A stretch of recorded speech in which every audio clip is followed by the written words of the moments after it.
দিয়া লগাই দিয়া মোক লগাই দে হেপি হোলি মোক লগাই দে হেপি লগাই দে এই পাপাক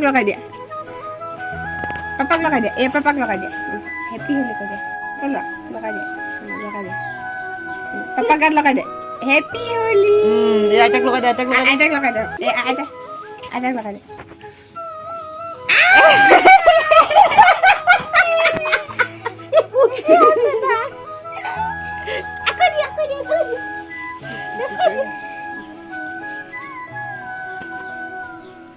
যা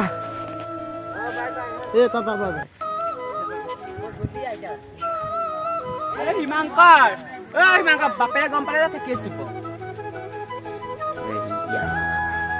মই কাৰণ ঘৰলৈ উভতি যাওঁ আৰু মানে কি টুমুকীলৈ যাবলগীয়া আছে মানে তাৰ মানে কম আপোনালোকে ভিডিঅ'টো চাই পাব সকলো আৰু বৰ্তমান এনেই খেলি আছে মই মোক হাত ধুই মানে ৰেডি হৈছোঁ যাবলৈ কাৰণ মানে পাকঘৰটো ভাঙিছিলে আৰু সেইবাবে বনাবৰ কাৰণে বাইক চাইক ওলাইছিলোঁ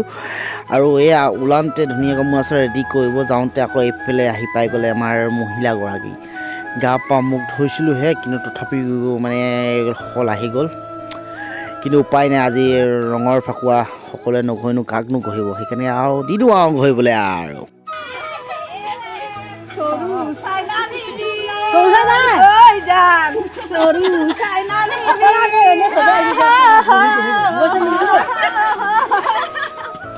হেপি হোলি দে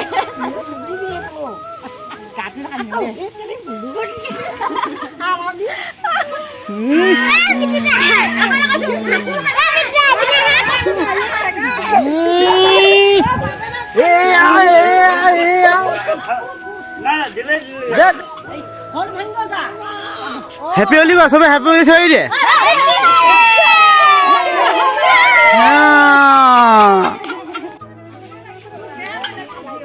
হোলী এয়া বতাহে সেইদিনা আমাৰ ঘৰত টিংপাত উৰুৱাই দিয়ে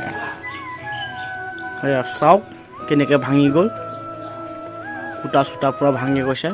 হোলী বাঁহ চাহ কাটি আছোঁ আমি বেলেগে ফুৰিব গৈছে এই পাণ গছজোপা ভাঙি গ'ল ঠুকুৰ পূৰা পৰি গ'ল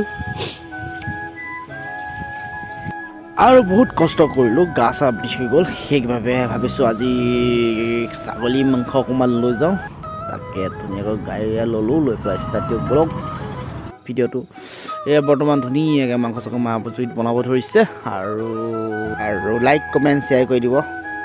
বন্ধুসকল সকলোকে আৰু সম্পূৰ্ণ নহ'ল আজি কামটো আৰু যিহেতু হোলীৰ দিন আৰু দেৰিকৈ কাম বন কৰিছিলোঁ কাটি বস্তুবিলাক ৰেডি কালি টিংপাত লগাই পেলাই ধুনীয়াকৈ সম্পূৰ্ণ শেষ কৰি দিম কালি দেওবাৰ